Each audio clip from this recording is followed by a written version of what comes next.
You are born with the world around you, flashing before your eyes, temporarily blinding you. But as you gain clarity from the sensory stimulation you just experienced, you search for your mother, whose sounds you've grown familiar to while you were in a womb. Yet you search and search, she's nowhere to be found in this vast ocean, with the only mass besides you being a small plantation-based island. If you are familiar with this game, some of you may already know what this is. Such surprises and many more are hidden in this beautifully told nature documentary, disguising an underlying story revolving around a whale calf and its journey in its initial 6 years of its life. This is South Scrimshaw.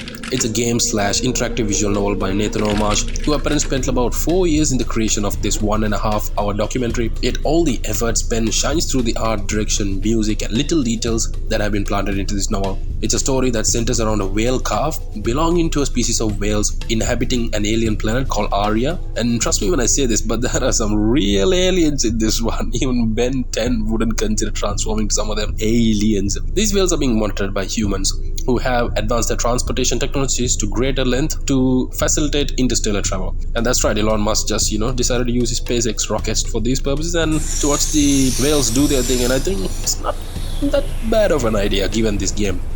Except for something like turning Twitter to X, maybe. I've come to be quite a bit attached to this game, mainly because of how progressively better the plot develops, and it intrigues the reader on what exactly this innocent little bud will do to fish himself out of some real messed up time that he will be going through at the events of the story.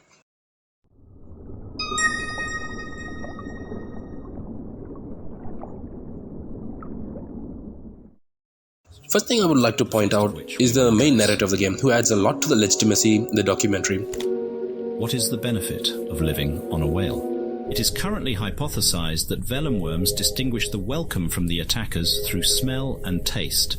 Today he has found his mother's leaves serve as fun streamers to play with. She finally scolds him. She is too unwell to tolerate any more roughhousing. Along with the supplementary voice actors doing their job just fine to add more to the authenticity of the documentary. Great choices have been made by the creator for the music selections, and knowing where each audio fits in the scenario properly, I really don't have a lot of complaints in this department. What blows my mind is the imagination and knowledge the creator pours into this speculatively scientific thinking, creating a world which seems more real than what History Channel shows, despite the fact that I like these wild shows that it shows, which is quite inspiring to me, honestly, given my passions in writing. I may be a bit dumb myself, but given Mexico has started showing aliens, I wouldn't be surprised if the creator himself was from a different planet Aria, you know what I mean? And he's just writing his real life story. Freaking aliens.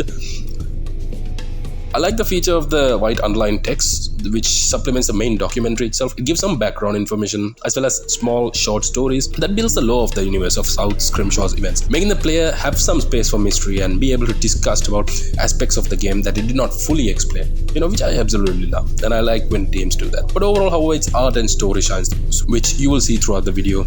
Small heads up, however, the following discussion will include major spoilers from the game, so if you want to first play the game, please do so. It's completely free, and you better come back and see this video or else.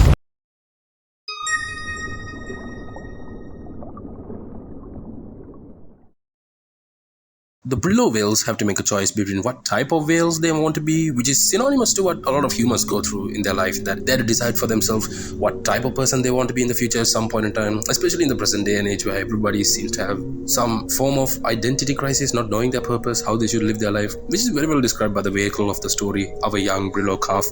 A Brillow whale, while appearing similar to Earth-based whales, it has something unique to itself in that its ability to grow special skin, armor, plants and other matters based upon the type of seed planted onto its skin, and the ability of the whale to communicate with a variety of little helpers who assist in building the whale its garden over decades of its life. A Brillow whale, once it develops into its life cycle where it is ready, it will seek the help of an adult donor Brillow to obtain a seed to grow the youngling's garden. One example of this process may involve, simply just stabbing the young Brillow's head on the layer of the skin that is ready to be rooted with a bone-like seed, and a handy helper like Warpix Octopus is included as part of this package, of course. Although this guy is a bit sadistic, trust me, he likes watching animals murdered, and that's not a joke. The garden plays a fundamental role in the future life of these whales in terms of their survivability, mating, and defining their way of lives. Choosing to not grow a garden can have serious life-endangering issues that could develop over time. Choosing the wrong set of seeds could lead to living in a manner that may not be ideal for the whales, and hence it is seriously important to be able to consider the choices at hand.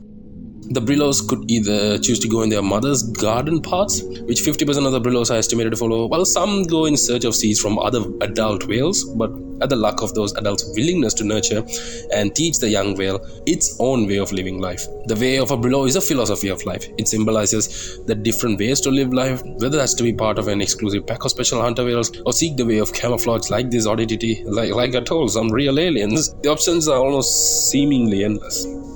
So it is a great example of a life-dependent decision for these Brillows. Now this is very similar to our lives as well. Some of us in our later stages of our school may have to decide which field we want to major in. There's a process of confusion and uncertainty that needs to be resolved. Now some are lucky and may have sufficient wealth of resources to go many places. Not necessarily that having a lot of choice is always a good thing, but some don't. And there are those who have decided where they want to go with their life, whether that's directly from their parents' influence or anything else that has influenced them. But things are complicated and humans' life are diverse, something very similar to how diverse the Brillows are. However, the problem is that not choosing the right career paths may not go well for a lot of people, which can be quite daunting.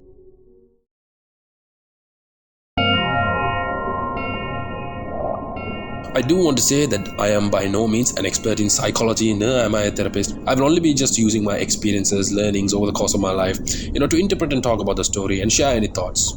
So I would highly recommend you research further into certain sensitive topics as well as communicate with experts on the matter to gain better knowledge on it. While the story starts off relatively innocent and calm, its plot gets deeper and darker like the ocean, exploring into the themes of loss, loneliness, fear, trauma, and depression through the story's vehicle, our young Brillow calf.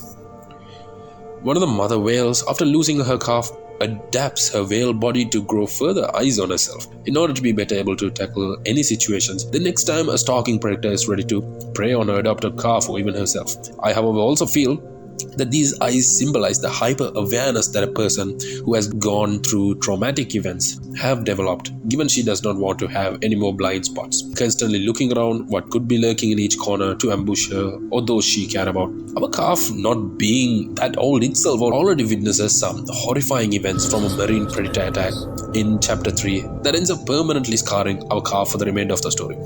After losing his mother from a mortal injury she sustained in order to protect her calf from the predator, our Brillow calf spends a portion of his time wandering many places confused, trying to understand the world around him, running around seeking for appropriate seed holders while being scared by some.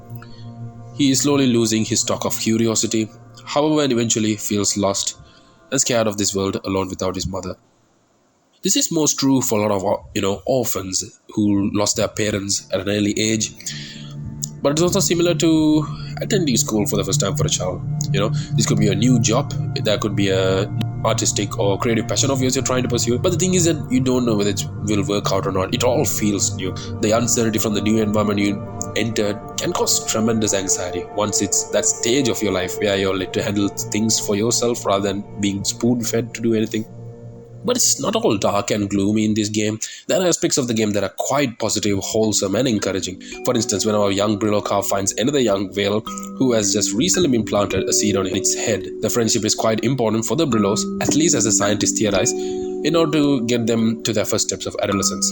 This is very similar, as you may have guessed, to how when we get a friend in our life who we would truly be comfortable with, the new world we've set foot on, we have a better grasp of the possibilities and the happiness the world could offer us, which may only be possible if we do things by ourselves sometimes. Depending on the type of friends you get, your perception of the world while growing to your adolescence is heavily influenced by them, which could be for the best or worst. There is humor from time to time, like this shaggy-coated whale trying to just get some chicks, but he just gets turned down after seeing our little Brillow calf accompany him all the way. It's like Johnny Bravo kind of, but whale. All he can say is no, right?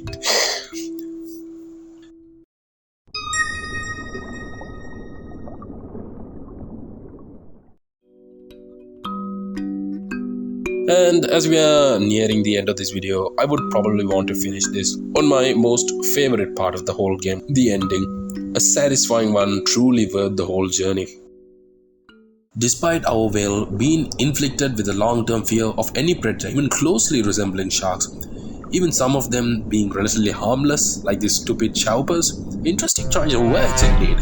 Despite the confusion in life on who he wants to become and almost losing all meaning in life, risking any health complications, he finds something that was scary at first to approach, but he faces it based on his vision he has in mind, the way he views this world. He finds more reason to continue his life, a possible way he could live it.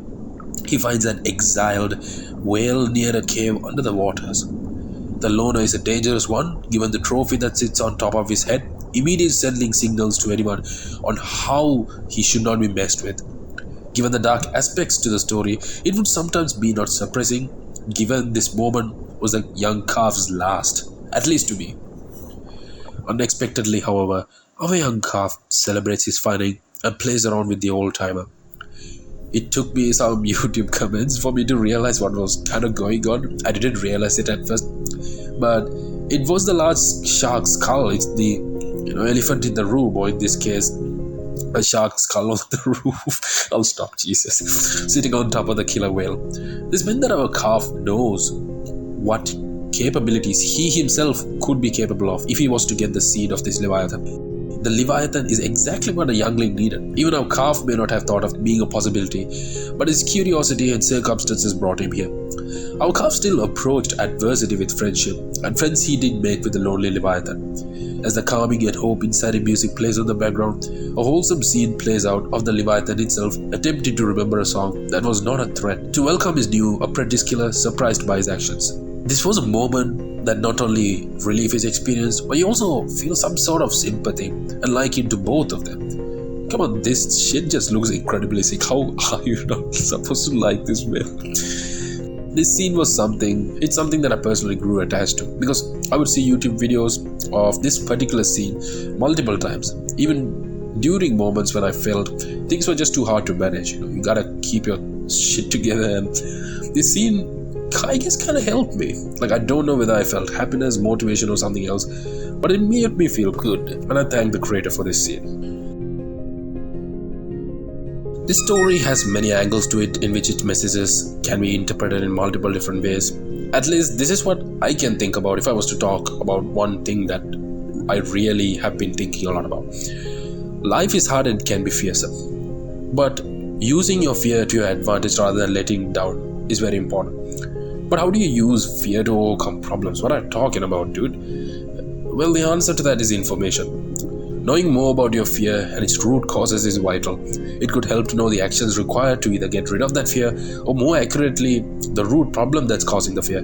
Despite our whale losing its mother and having to bear the trauma from the unfortunate events, it still keeps moving. It's curious despite its stocks fluctuating.